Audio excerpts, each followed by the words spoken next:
बिस्मिल्लाहिर्रहमानिर्रहीम। अल्लाह ताला के फजल करम से हज के मसाइल को हम बयान कर रहे थे। जो वीडियो स्टेप बाय स्टेप सुन रहे हैं, इंशाअल्लाह उनको याद होगा कि हज के फ़राइज़, वाजिबात, सुनन हमने बयान कर दी थी। अब अल्लाह ताला के फजल करम से, अल्लाह की निहायत मेहरबानी से, अल्लाह की निहायत ही बरकतों की वजह से हम मीकात का बयान करना चाहते हैं। हजूर अक़दस सल्लल्लाहु अलैहि वसल्लम ने हर तरफ से आने वालों के लिए जो मक्का मुअज़्ज़मा में दाखिल होना चाहें, कुछ जगह मुकर्रर फरमाई हैं कि इन जगहों से बिला इहराम यानी इहराम के बगैर इनसे आगे ना बढ़े।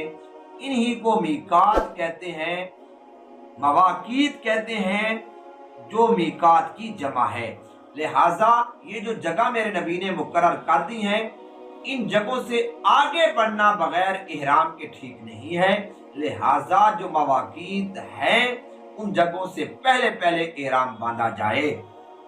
अब पहले पहले ये सुने, जो मदीना मुनव्वरा से आने वाले हैं वो बीर अली से इहराम बांधे, और इसका पुराना नाम जो था ना, जुल्हलीफा है।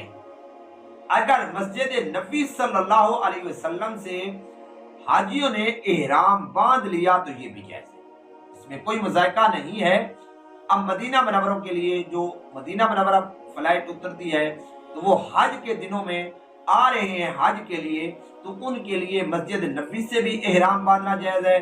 बीर अली जिसको जुल्हलीफा कहते हैं, ये मेरे प्यारे हबीब इमामुल अंबिया सल्लल्लाहु अलैहि वसल्लम ने मदीना मुनव्वरा वालों के लिए मीकात मुकर्रर की थी। लिहाजा वो इस जगह से इहराम बांध लें जो जगह मैंने बता दी है। शाम से आने वालों के लिए जोफा को मीकात मुकर्रर फरमाया था। ये बस्ती ज़माने नबुव्वत में आबाद थी, अब आबाद नहीं है। आजकल शाम की तरफ से आने वाले भी अमूमन बीर अली से इहराम बांध लेते हैं, ठीक है, कोई गुनाह नहीं है। नजद और ताइफ से आने वालों के लिए करने मीकात है, लेकिन आजकल इसका ये नाम मारूफ नहीं है। ताइफ से आने वाले वादी महरम से इहराम बांध लेते हैं, यहाँ मस्जिद भी बनी हुई है। इराक से आने वालों के लिए हजूर सल्लल्लाहु अलैहि वसल्लम ने ज़ाते इर्क और यमन से आने वालों के लिए यलमलम को मीकात करार दिया था। ये ज़ात याद रहेगी। अब हिंदुस्तानी, पाकिस्तानी और बांग्लादेशी चूंकि जहाज़ों में सफ़र करते हैं, तो समंदर में ऐसे रास्ते से गुजरते हैं जिसमें किसी जगह यलमलम की महाजात बताई जाती है, इसलिए आम तौर पर वहां से इहराम बांध लेते हैं। वहां से इहराम बांध लेना अफजल है। लेकिन अगर इन मुल्कों से आने वाले बहरी जहाज के मुसाफिर जिद्दा आकर इहराम बांध लें, तो बाद उलमा के नज़दीक इसकी भी गुंजाइश है।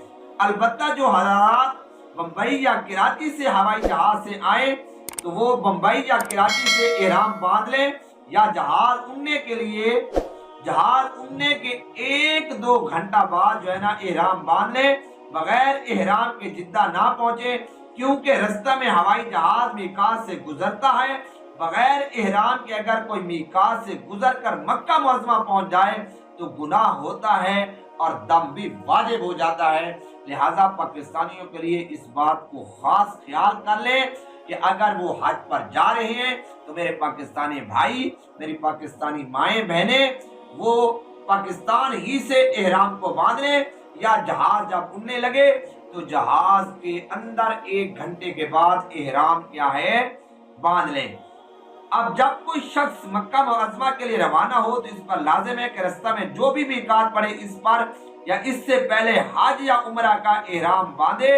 हज के तो खास दिन मुकर्रर हैं, अलबत्ता उम्रा हमेशा हो सकता है, लेकिन हज के 5 दिनों में यानी नामी, 10वीं, 11वीं, 12वीं, 13वीं ज़िलहज्जा को उम्रा करना मकरूह है।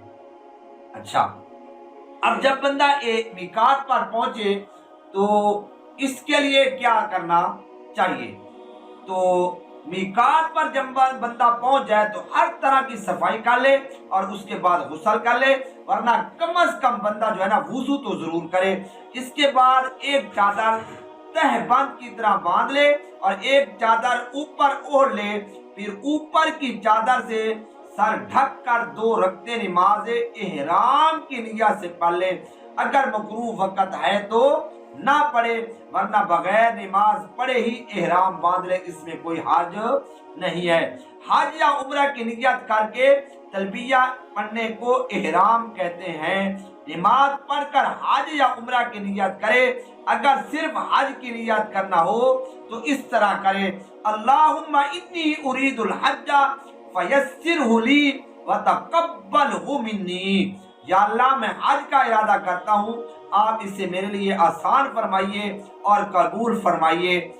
और अल्लाहुम्मा इन्नी उरीदुल उम्रता फयस्सिरहा ली व तक़ब्बलहा मिन्नी। अगर सिर्फ उम्रे का इरादा हो तो फिर ये दुआ पढ़ ले, और अगर उम्रा और हज दोनों का इरादा हो तो फिर ये दुआ पढ़े, अल्लाहुम्मा इन्नी उरीदुल हज्जा वल उम्रता फयस्सिरहुमा ली व तक़ब्बलहुमा मिन्नी। ऐ अल्लाह मैं हज और उम्रे का इरादा रखता हूँ, ऐ अल्लाह खालिस तेरी रजा के लिए तो इसको कबूल कर ले। अगर अरबी के अल्फाज याद नहीं होते तो उर्दू में भी ये अल्फाज बंदा कह सकता है। अगर अल्फाज न भी कहे, सिर्फ दिल में नियत कर ले तो तब भी ये ठीक है। लेकिन अगली बात जो बहुत जरूरी है वो ये है कि इन अल्फाज को याद करना जरूरी है।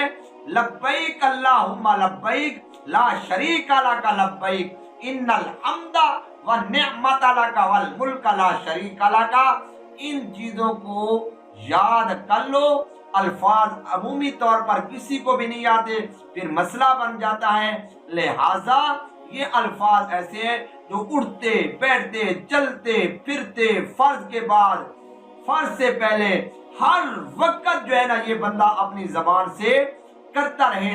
मर्द जो है ना ऊंची आवाज से करे, और औरत के लिए मसला ये है कि औरत जोर से तलबिया न पढ़े, बस इतनी आवाज निकाले कि अपनी आवाज खुद सुन ले।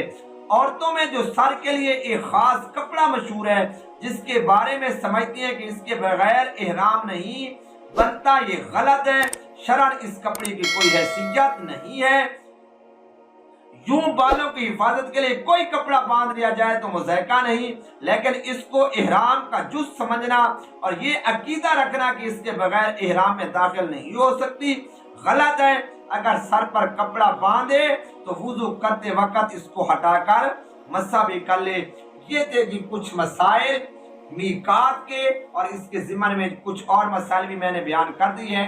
अल्लाह ताला से दुआ है अल्लाह अमल की तौफीक अता फरमाए।